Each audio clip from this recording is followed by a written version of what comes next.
Oh, masayang araw, mga kapil. Nabastos tuloy yung reporter na taga News 5.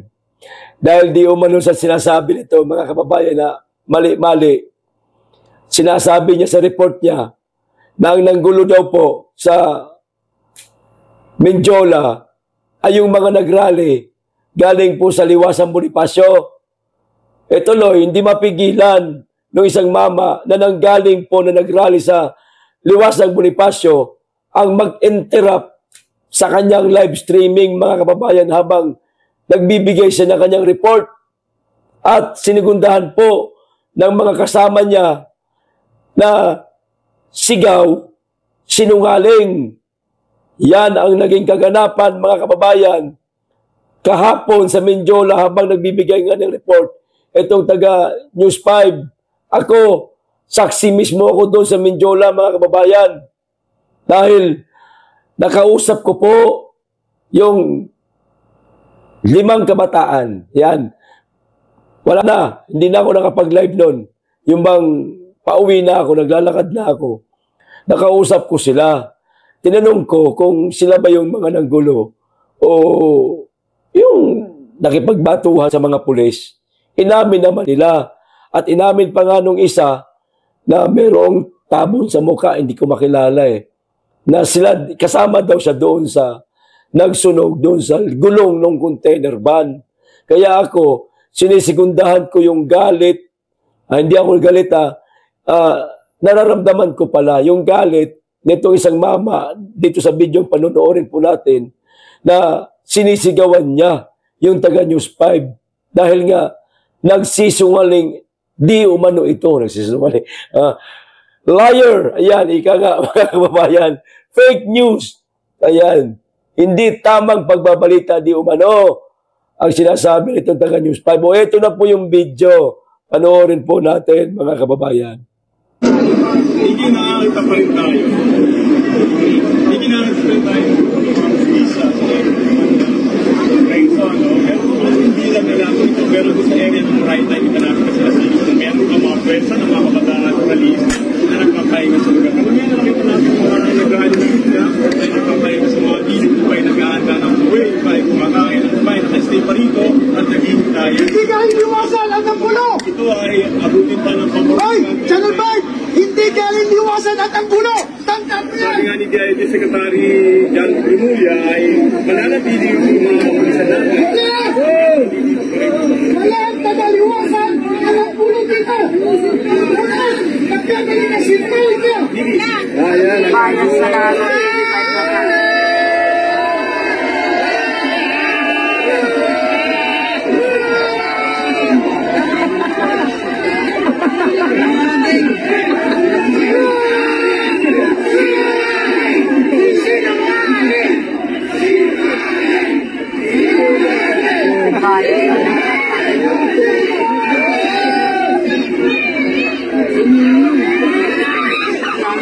Galit na mga tao, guys. Galit na mga tao. Sabi ko sa inyo, bias ang News 5 eh. Sabi ko sa inyo, bias. Ay! Patay! Aray ko! Newscaster na nulak.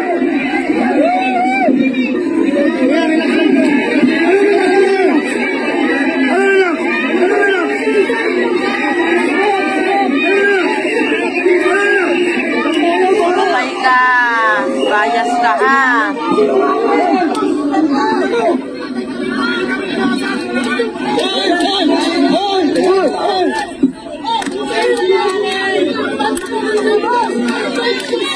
Ano ba itong newscaster na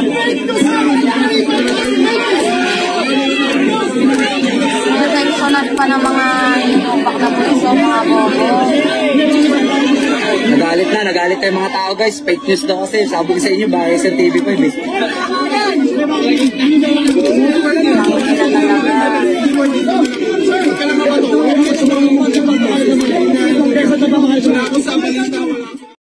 Pucha, nakakahiya yun, mga kababayan.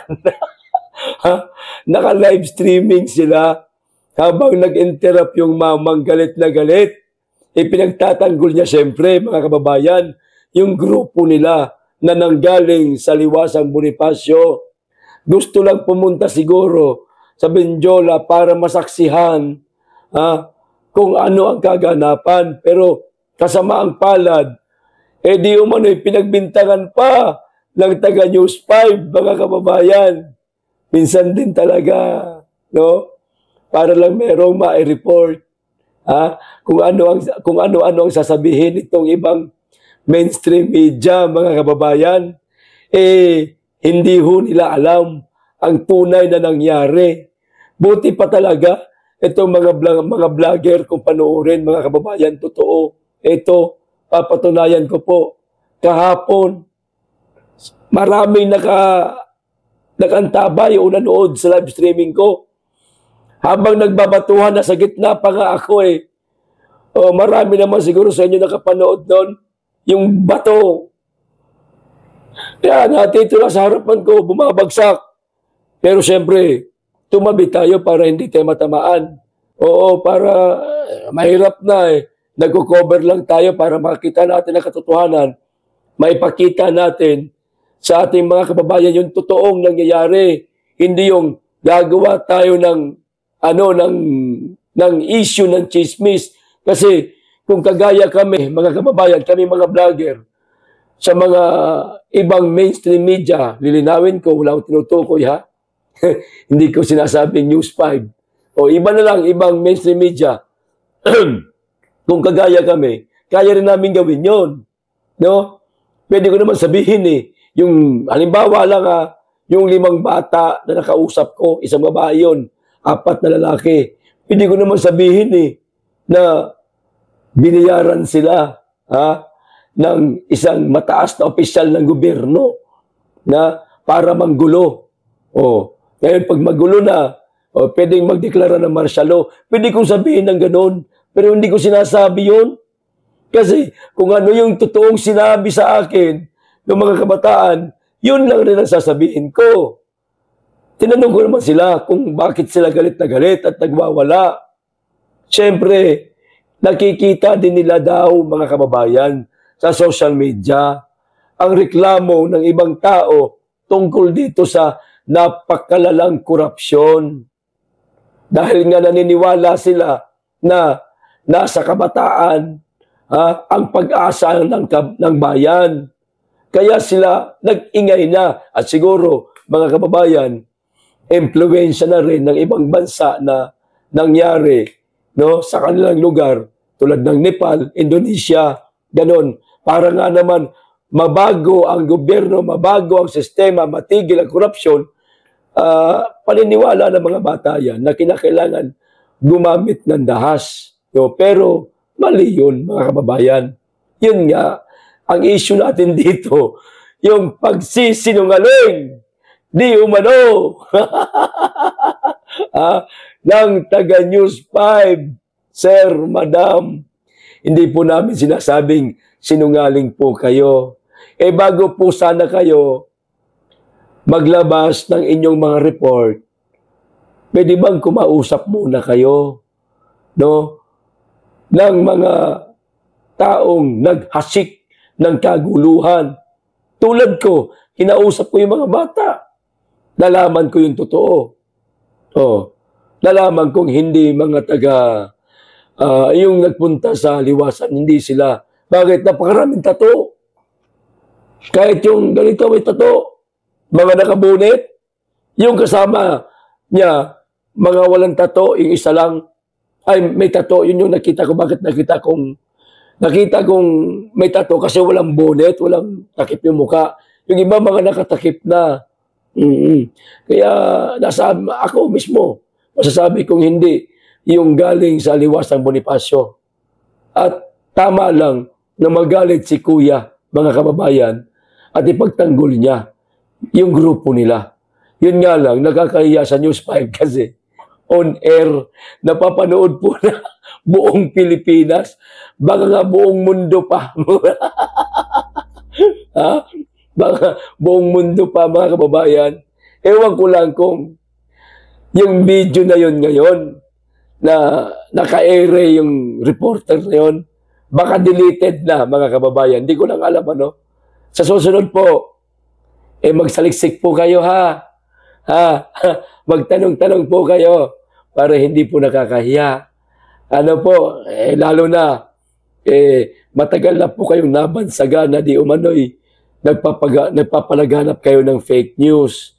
Huwag niyo pong patutunayan mula sa inyong mga sarili na kayo nga ay nagpapalaganap ng fake news. Baguhin po ninyo.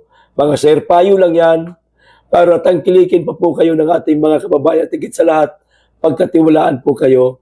Wag po sana ninyong sasanayin. At tigit sa lahat, burahin nyo po. Ituwid nyo kung ano yung paningin sa inyo ng tao na kayo fake news. Ayusin nyo. Ganun lang kasimple yan. Ipagkita nyo sa tao na totoo. Yung totoo lang sinasabi ninyo para mawala na po sa isip ng ating mga kababayan na kayo di umano ay fake news media. Yan. O dito pa tayo sa isa, mga kababayan. Tungkol po ito kay Saldico. Hindi na po daw siya uuwi ng Pilipinas. Ang sabi po dito sa balita, mga kababayan, ay hindi naman ito balita yata. Pero dito po sa isang Facebook page, mga kababayan, na kumakalat po ngayon sa mainstream, sa social media. O ito po ang sabi ni Saldico, mga kababayan. Asa na ba yun natin ka lang? Mukhang naiba yata. Excuse me. Ito. Ito. Ayan, mga kababayan, Ang sabi, nagbabala at nag-post sa social media si Congressman Saldico. Ito ang sabi niya. If you will force me to go back to the Philippines, I will resign. No? The travel clearance is only valid for my position as congressman. So, if I resign, you can't force me to go back. Yon, mga kababayan. Makatarungan ba na pilitin nyo ko bumalik ng bansa habang ako ay nagpapagaling sa aking sakit? Totoo, may sakit ka talaga? Saan? Sa puso? O baka naman may sakit ka sa kamay? Ha? Kasi kawatan ka daw sabi ng ating mga kababayan, Saldico. Kawatan ka daw. Ha? Baka hindi sakit po sa puso. Baka klipto. Totoo ba talaga? Ikaw ba nagka-counseling ngayon dyan sa saan ka mang lugar naroon ngayon? Wala na di umano sa Amerika sa Saldico. Isusunod ko yung balita na yan. Ito pa. Gayong walang sapat na kakayahan ang Pilipinas na pagalingin ang aking sakit. Aba, minamaliit niya po ang mga doktor sa ating bansa. Asosyasyon ng mga doktor, mga sir, madam. Minamaliit po kayo nitong isang kongresista. Ano ang masasabi ninyo? Wala daw po kayong kakayahan na pagalingin ang kanyang karamdaman. Payag kayo na inaalipusta kayo at tinatanggalan kayo ng kredibilidad sa panggagamot nitong kongresistang ito? Mga madam at sir na mga doktor, magagaling na doktor nating mga Pilipino, payag ba kayo? Samantalang sa paniniwala ko, magagaling ang mga manggagamot dito sa ating bansa. Doktor, magagaling. Mga nurse, magagaling. Bakit?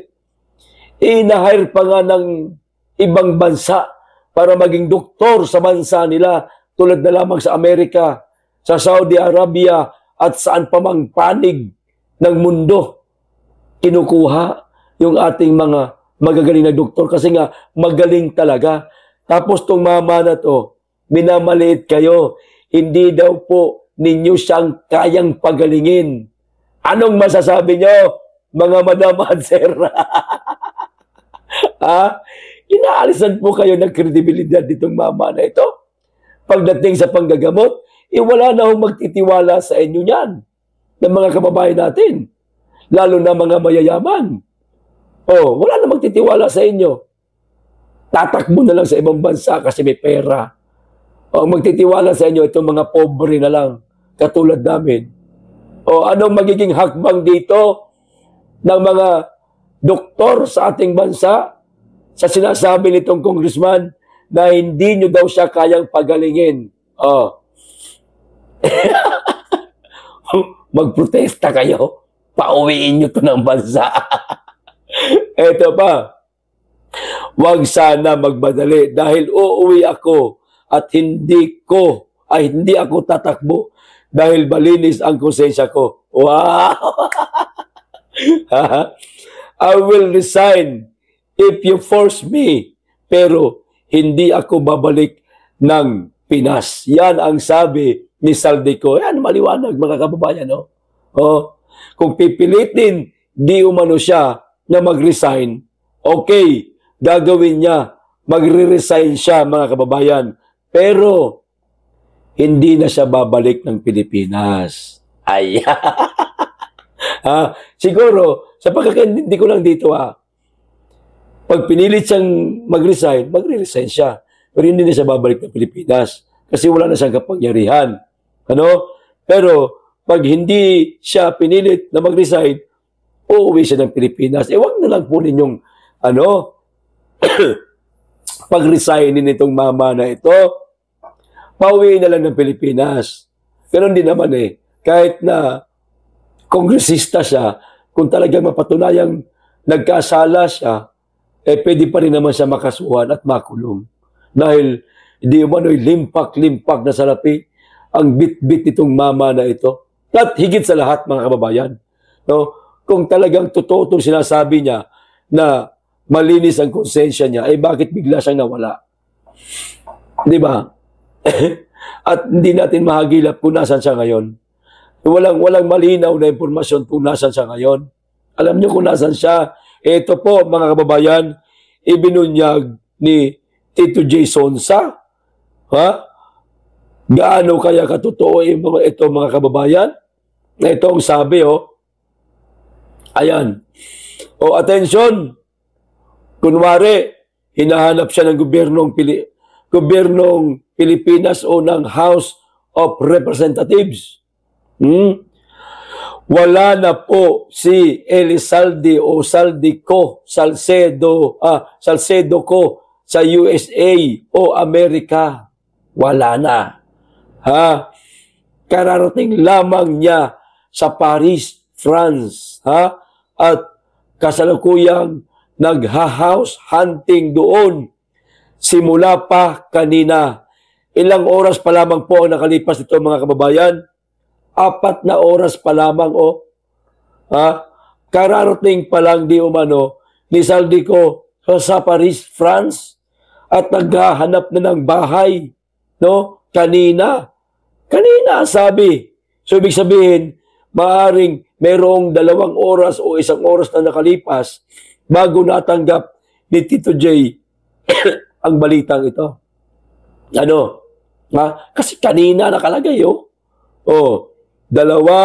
na ang napuntahan nilang bahay na ibinibenta o for sale. Bibili na ng bahay. Mapera, mga kababayan, Kongresista, magkano lang sweldo ng mga yan? Kung tutusin, ipagpalagay na lang natin 400,000. Malaki na yan sa tansya ko, mga kababayan, O ipagpalagay na natin 500,000 pesos. Malaki pa rin yan sa tansya ko. Makakabili ka ng bahay? Sa Paris? Makakabili ka ng chopper? Makakabili ka ng jet? Mga kababayan? Sa ganyan lamang na sweldo? Di sana, yung mga negosyante sa ating bansa na kumikita na ganyan kalaki, di sana lahat may jet na rin. May chopper na rin sana. Bakit wala? Pero ito, meron. Malinis ang konsensya.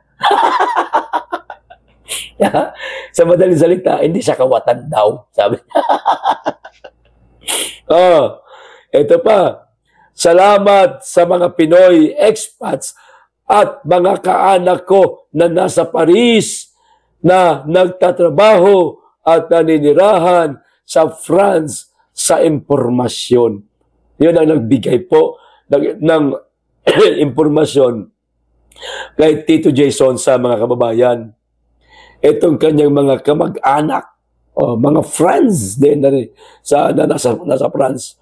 Patunay na si Saldico ay nasa Paris na nga. At naghahanap na ng bahay, bumibili na ng bahay. Sa madaling salita, hindi nagpapagaling, hindi nagpapagamot, o baka walang sakit. Baka dahilan niya lang to, mga kababayan. May sakit ako, hindi kayang pagalingin ng mga doktor sa Pilipinas. Nasa US ako, nililigaw. Nanliligaw siya, mga kababayan, ng kanyang lokasyon para hindi siya matunton kasamaang palad. Meron pong mga informante si Tito Jason na taga-Paris din. Nalaman ngayon kung ano ang ginagawa ni Saldico. Ayun, buko ang mama. Nabuking yung mama, mga kababayan. Yun nga, wala kang maitatago na baho, mga kababayan. Ito pa, dagdag ko pa, isa na lang to, mga kababayan. Itong pagkundina ni Jody Santa Maria, artista, doon sa ginawang pagkatay ng mga kababayan ng Davao City ng 100 baka. Di ba? Kaming taga Davao, mamaya magpapaliwanag. Basahin ko muna to. Okay? Jody Santa Maria, kinindina ang gagawing pagtatay na 100 baka sa Duterte rally sa Davao. Ayan. Nakatay na kahapon isang araw na ito nakalipas bago po ang rally sa Davao, mga kababayan. Hindi nagustuhan ng aktres na si Jody Santa Maria ang planong pagkatay ng 100 baka para ialay sa gagawing prayer rally sa Davao City upang ipagdasal ang kalagayan ng bansa at pagdating kalagayan ng bansa at ng dating Pangulo. Tatay Digong yan. Ayon sa kanya, animals including this cow have no political stance. They simply want to live. Ayan ang sabi ni actress na si Jody Santa Maria. Kinindina ang pagkatay ng 100 baka para sa Duterte rally. So hindi niya nagustuhan. Kaya niya kinukundina. Madam Jody Santa Maria, idol pa naman sana kita. No? Madam, baka hindi niyo po alam kasi. Kasi hindi ko kayo taga Davao. Pero kami mga taga Davao, sanay na po kami dyan. Magkatay ng 100 baka, hindi naman. Sanay na po kami sa ganyang event ng mga Duterte o sa Davao mismo na kapag mayroong malaking event, nagkakatay talaga ng baka. Para po ito sa mga kapatid naming Muslim. No? Oo, may Jollibee. Pero meron po kaming mga kapatid na mga Muslim na talagang masiselan pagdating sa pagkain. Hindi kumakain ng walang halal. Yung Jollibee ba, meron bang halal? Wala. Bagamat meron mga ibang Muslim na mga kapatid namin na kumakain din ng Jollibee. Pero, ano yun, halimbawa, emergency na lang talaga at manok lang ang kinakain. Yung 100 baka, Madam Jody, hindi lamang din po yun para sa mga kapatid naming Muslim. Para po yun sa lahat na mga dadalo sa isang event. Hindi po biro ang bilang ng rally na nangyari sa Davao napakalaki, napakaraming tao po. Madam Jody Santa Maria, libre po ito pakain sa mga kababayan natin. Ngayon, kung hindi nyo po alam kung gaano kalaki ang bilang na kinakatay na baka sa buong mundo araw-araw, ipagpalagay na lang natin nasa 5,000 baka ang kinakatay araw-araw sa buong mundo. Ba't di nyo po kundinahin? Madam, kung meron ding karapatang mamuhay o mabuhay ang mga baka, mga kalabaw, kabayo o hayop, kundinahin din po ninyo. Oy, buong mundo, isang baka lang isang araw, Para kang tanga, madam. Wala kang kokote, pagkain po yan. Nilikha yan ng Diyos. Baka, manok, kung ano-ano pa mga kinakain natin, isda, inilikha po yan ng Diyos para kakainin po ng tao. Oo, binubuhay natin sila, inaalagaan, lalo na sa mga farm, kasi pinanarami yan para katayin din. Kayo naman, masyado naman po kayong ang kitid, ang sabaw. Masyado naman pong sabaw ng inyong komento tungkol. Nakakatawa ho kayo, madam. Nagmukha po kayong bobo. Bubita sa pagkondina mo. Napakasimple. Magkakatay lang ng 100 baka. Pinuna nyo pa. Diyos ko naman, madam. Kaya ako, mga kababayan, naniniwala ako na hindi lahat ng sikat, no? May mga utak. Opo. Karamihan dyan sa kanila, kiyaw-kiyaw lang, pero hindi iniisip yung sinasabi, mga kababayan. Napakaliit lang po na rason yan. Magkakatay na 100 baka para ipakain yan sa lahat ng mga dadalo sa rally. Pinuna niya pa. Ang kitid. Madam, masyado kang maawain sa mga hayop. Ba't di mo kaawaan? Ay baka naaawa ka rin sa mga hayop na nasa sa House of Representatives. Baka naaawa ka rin sa mga hayop na kawatan na nasa House of Representatives, mga kababayan. Madam Jody.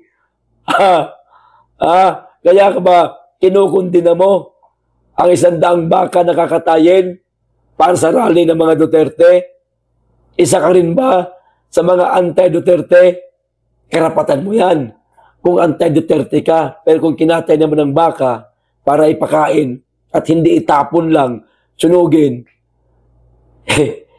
ang babaw nyo po, madam. Lumalabas po na bubita po ang datingan ninyo.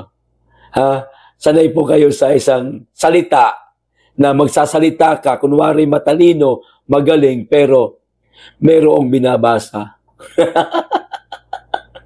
Di mga kababayan, artista, ang gagaling mag-English niyan. Lalo na pag pinapanood natin sa mga telebisyon, sa mga pelikula, pero scripted yan. Binasa lang yan, mga kababayan. Iba pa rin talaga. Yung sinasabi nang galing dito. Yun yung taong may talino. Alam kung ano ang sasabihin at alam ang kanyang ipinaglalaban. Pinaglalaban niya, 100, bawal daw katayin May karapatan din daw sila mamuhay. Diyos ko naman. Yung mga kabataan sa Congress, may karapatan ding mamuhay yung mga animal na yan. Yan po ang kundinahin ninyo. Bago po yung pagkatay, kinatay na kahapon o yung mga pagkatay doon sa Davao City ng mga baka. Ang babaw po, sabaw, walang utak. Yung argumento ninyo. Yan po ang kundinahin ninyo, madam. Yung mga kawatan na sa Congress, maging ikaw kininanakawan din. Yung buwis mo ninanakaw. Di ba ang laki ho ng buwis ninyo? Kayong mga artista, okay lang sa'yo? Tahimik ka? Hindi mo kinukundina? Ha? Mas kinundina mo pa yung pagkatay ng 100 baka kontra dito sa mga kawatan ng mga kongresista. Tahimik kasi kayo dyan eh. Hindi namin kayo naririnig. Marami sa mga artista na tahimik pagdating dyan sa Nakawan, sa House of Representatives. Pero napakagaling magpuna sa ginagawa ng mga Duterte. Napapaghalata na jogo. Sabaw ang argumento. Bobo, boba. Yun. Di ba mga kababayan? Ayun lang, tama na. At huwag natin dugtungan, baka magalit sila. Maraming salamat. Mapikon ba? Mapikon. Mag-iingat kayo lagi at higit sa lahat, mahalin natin ang Pilipinas.